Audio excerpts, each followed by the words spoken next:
Pak Kapolres, ini pelaku ini kasat mata terlihat dia sakit jiwa atau apa sih? Mohon izin Pak, itu kalau kasat matanya seperti yang disampaikan oleh Bapak yang terhormat Ketua, tapi kami tidak bisa mengejas ataupun kami tidak bisa menentukan. Itu gitu kan? Kami dengan akan perempuan? melakukan pemeriksaan. Jadi Kayak bukan manusia gitu loh perilakunya. kami akan melakukan pemeriksaan psikologis yang bersangkutan. Iya, tapi jangan jadi alasan pemaaf nanti Pak. Siap. Ya. Oke, mungkin langsung suhu kita Pak Rikwanto.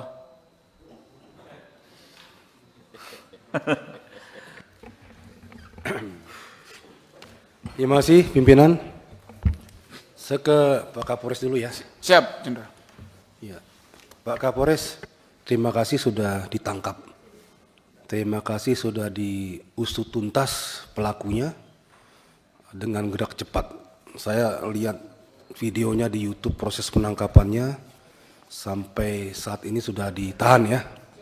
Ya, akhirnya tertangkap juga. Akhirnya bisa ditangkap juga. Ada beberapa pertanyaan dari masyarakat masalah penanganan kepolisian.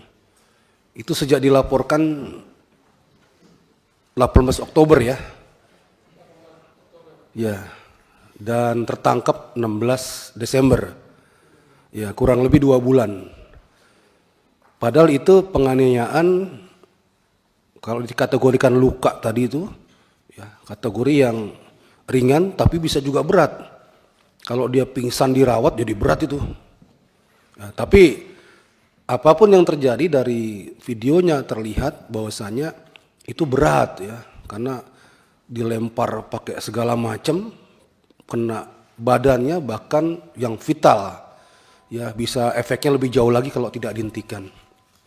Dan jadi pertanyaan masyarakat itu kan, kenapa kasus yang tanda petik sederhana seperti itu, lukanya ada, saksinya ada, barang buktinya ada, kemudian TKP-nya juga ada, lengkap, ya, dan lain sebagainya, termasuk videonya juga ada, kok sampai 2 bulan begitu. Saya tadi lihat penyelidikannya hampir 1 bulan, terus penangkapannya hampir 1 bulan juga, itu pun setelah viral. Nah ini jadi catatan juga, seharusnya itu bisa lebih cepat lagi ya. Kalau saya berpikir sebagai anggota Polri dahulu, kalau kita fokus kejadian itu langsung ditangani, 3 sampai seminggu itu, 3 hari sampai seminggu selesai itu. Ya, itu kasus nyata dan kelihatan dan terbuka. Tinggal gercepnya anggota itu. Nah ini jadi pertanyaan masyarakat juga, ya koreksi juga untuk kepolisian, terutama Jakarta Timur. Ya, jadi yang seperti itu seharusnya cepat geraknya. Sampai muncul di media itu no viral, no justice. No viral, no attention, no justice. Nah, di macam-macam lagi istilahnya. Apa viral dulu baru kemudian cepat gerakannya. Ini juga pelajaran bagi kepolisian di tempat-tempat yang lain. Ya, apapun kasusnya, siapapun pelapornya, itu perlakuannya sama di muka hukum. Ya, Polri diberi negara, dikasih kewenangan, dikasih perlengkapan untuk penegakan hukum. Siapapun yang bermasalah dengan hukum, tidak pilih-pilih, kerjakan itu. Ya. Namun demikian saya apresiasi sama Polres yang akhirnya bisa menangkap pelaku. Kalau masalah pelaku kemudian disinyalir, katanya ini ya, ada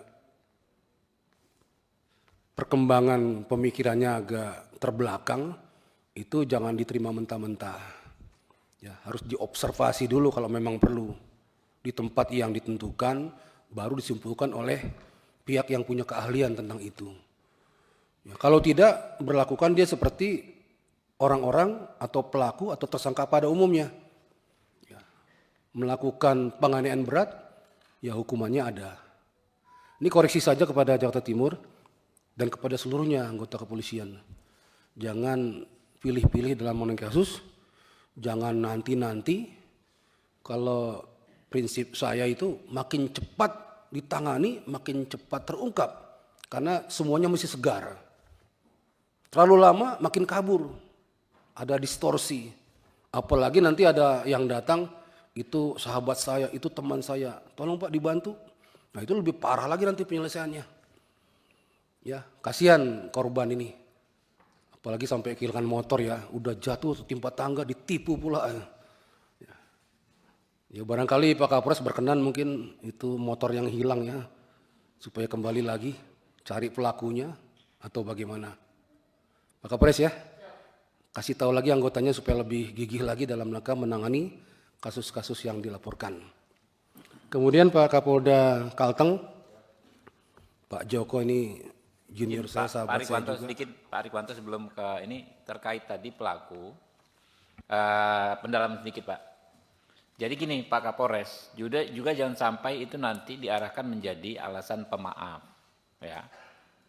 Ketidaknormalan dia dalam konteks kemanusiaan memang begitu tega, ya, melempar perempuan dengan alat-alat sebesar itu, ya, memang nggak masuk nalar. Tapi dalam konteks hukum saya sangat yakin orang ini bisa bertanggung jawab secara hukum, Pak.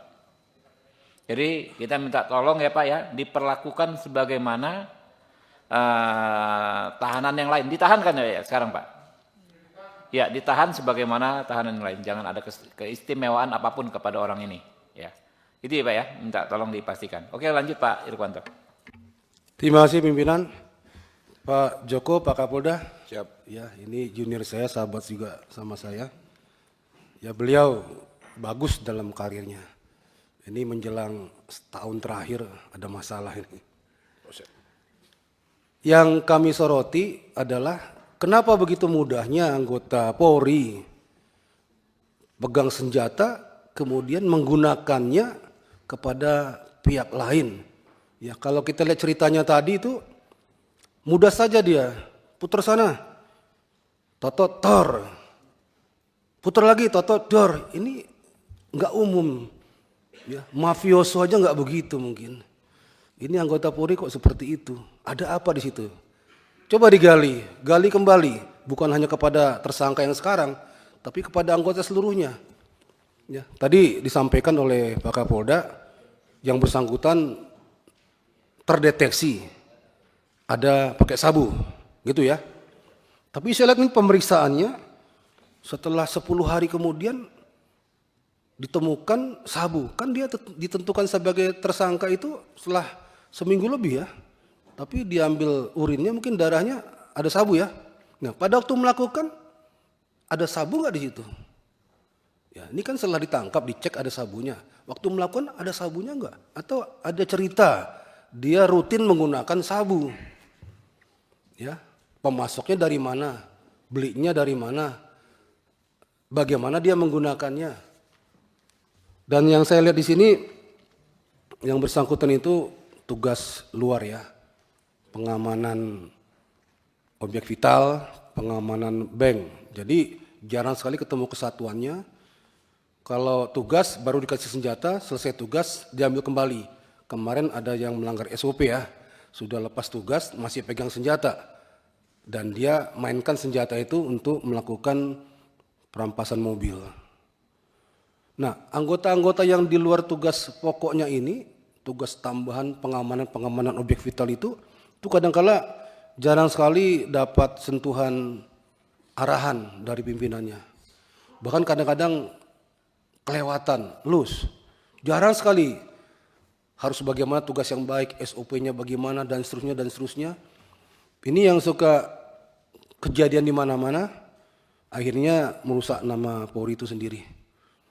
Ini arahan juga bagi Polri secara umum untuk anggota-anggota yang sudah rutin apel itu tetap jangan hilangkan pedoman-pedoman kerja yang sudah ada.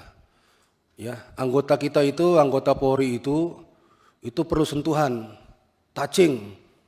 Ya, tanyakan keluarganya, tanyakan rumahnya di mana, ya, tanyakan makannya apa, sudah nikah belum dan lain-lain, sampai kepada yang sifatnya profesional. tugas pokoknya diingatkan kembali. Saya melihat anggota Polri selama ini tuh, pendapat saya, itu kurang sentuhan, kurang arahan.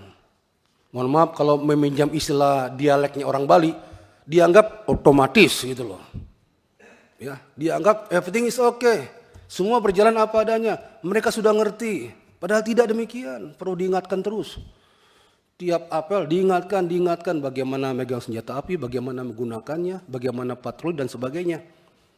Kalau kurang arahan, akhirnya mereka buat pencerahan masing-masing. Buat tindakan masing-masing yang menurut mereka ini nggak apa-apa kok, ini nggak masalah kok, dan lain-lain ya. Ini touching, sentuhan, arahan, perlu terus. Ya Pak Joko, terima kasih sudah terungkap, tertangkap, dan bela sungkawa untuk keluarganya. Tapi ingat, jangan lagi terulang kepada anggota yang lain. Ini jadi pelajaran bagi Polri, bagi Polda manapun. Ya, hal ini kalau nggak diungkap, nggak dibuka, itu bisa terulang kembali kepada masyarakat. Kasihan masyarakat ya. Terima kasih Pak Ketua. Saya perpanjang dulu ya, 20 menit ya. Silakan Pak Rudi mungkin. Terima kasih pimpinan, anggota DPR yang Komisi 3 yang saya hormati, Pak Kapolda beserta jajaran dan Pak Kapolres Jakarta Timur ya, Jakarta Timur. Mungkin saya mulai dari Polres Jakarta Timur. Ini kasus Pak Kapolres, apakah penangkapan, saya bisa bertanya langsung Pak, atau bisa Pak ya, pimpinan izin, apakah perintah penangkapan kepada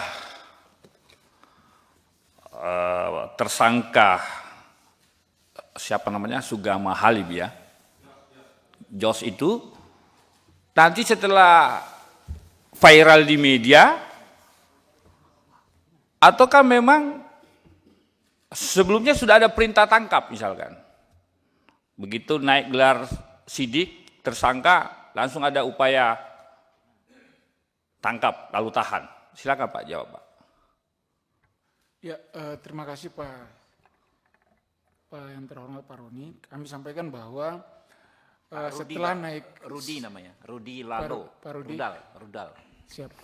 Mohon izin, setelah naik sidik, kami melakukan pemeriksaan yang bersangkutan. Kita panggil untuk mau pemeriksaan sebagai saksi pada tahap penyidikan. Iya. Namun yang bersangkutan karena dan orang tuanya karena merasa sudah terancam karena Sudah kabur ke Sukabumi itu. mereka menurut keterangan kepada kami bahwa mereka ke Sukabumi itu karena ada tujuan untuk mengamankan diri dan ada informasi dari salah satu temannya bahwa di Sukabumi ada tempat pengobatan alternatif. Jadi mereka ke Sukabumi dalam rangka itu. Akhirnya kami berkomunikasi dengan orang tuanya dan orang tuanya meminta perlindungan ke kami untuk menjemput dan kami selanjutnya melakukan tahap penangkapan. Berarti sudah viral dulu. Siap, sudah. Viral dulu baru ada upaya menghadirkan tersangka. Kira-kira begitu Pak Kapolres ya. Pak Kapolres yang saya hormati, ini kita ditonton oleh masyarakat Indonesia saya kira, dan ini juga kami tujukan kepada seluruh jajaran anggota Polri bahwa kalau kemudian laporan masyarakat yang mungkin masyarakat ini dari kaum marginal, ini kita prihatin pimpinan. Ya, kalau dia mentang-mentang dia kemudian miskin, orang kecil, kaum pekerja, ya, lalu kemudian laporannya diabaikan. Seringkali terjadi seperti itu Pak. Diabaikan Pak. Sehingga ini yang mencoreng, menjatuhkan kepercayaan masyarakat kepada Polri. Kita sayang kepada Polri Pak. Kita cinta kepada Polri Pak. Tetapi kalau ada perilaku oknum-oknum seperti ini, yang mengabaikan laporan-laporan polisi, yang kebetulan pelapornya hanya pekerja biasa, ini yang sungguh-sungguh memprihatinkan bagi kita, insan hukum Pak. Kami Komisi 3 ini juga bagian dari Komisi Penegak Hukum Pak. Kami harus mengontrol, mengawasi kerja-kerja kawan-kawan di kepolisian Pak. Saya hanya Pak Kapolri punya jargon presisi, luar biasa jargon presisi Pak. Tetapi praktek di lapangan tidak presisi. Yang rugi siapa? Sayang kan? Pak Kapolri punya mimpi mereformasi kepolisian Republik Indonesia. Tapi langkah-langkah di bawah tidak dikerjakan oleh pasukan di bawah. Ini yang catatan saya Pak Kapolres. Ya, karena kalau nanti viral baru kemudian ditangani, ya kita sampaikan kepada masyarakat Indonesia. Kalau mau masyarakat Indonesia mencari keadilan, mau ditangani, ya viralkan dulu kira-kira begitu. Kan tidak bagus kalau penegakan hukum seperti itu. Nah mudah-mudahan tidak seperti itu Pak Kapolres. Ini catatan saja pimpinan. Yang kedua Pak Kapolda, kami Pak Komisi 3 luar biasa fungsi pengawasan kami karena setiap kasus-kasus yang muncul menyita perhatian publik, saya tidak mau menyebut kata viral, saya menyita perhatian publik, langsung dilakukan rapat dengar pendapat. Pak Kapolda bisa dibayangkan kalau polisi tugasnya mengayomi, melindungi, ya kan? Lalu kemudian penjahatnya adalah oknum. Saya hormat, respect, kemudian ada langkah cepat, kemudian langkah tegas, memberhentikan, lalu kita proses ke peradilan. Tetapi pimpinan mohon izin, mohon kiranya mungkin rapat dengar pendapat berikutnya setelah masa reses, mungkin kita perlu mengusulkan kita undang Irwasum atau Itwasum, undang Kabid Propan, karena ini kejadian banyak terjadi di seluruh Indonesia. Kita undang kalau perlu Irwasdanya Pak, bagaimana mekanisme pengawasan internal. Saya dengar ini kan Irwasum baru nih Pak, pejabat baru. Kita mau dengar konsep gagasannya bagaimana pengawasan internal di kepolisian. Supaya tidak ada lagi rapat-rapat dengar pendapat seperti ini Pak. Karena ini semata-mata kita mau kepercayaan publik terhadap institusi polisi itu terjaga Pak. Anda bisa bayangkan kalau masyarakat tidak percaya polisi, di mana lagi kita mencari tempat mencari keadilan. Nah inilah harapan kita. Kira-kira itu pimpinan, saran masukan saya. Terima kasih. Assalamualaikum warahmatullahi wabarakatuh.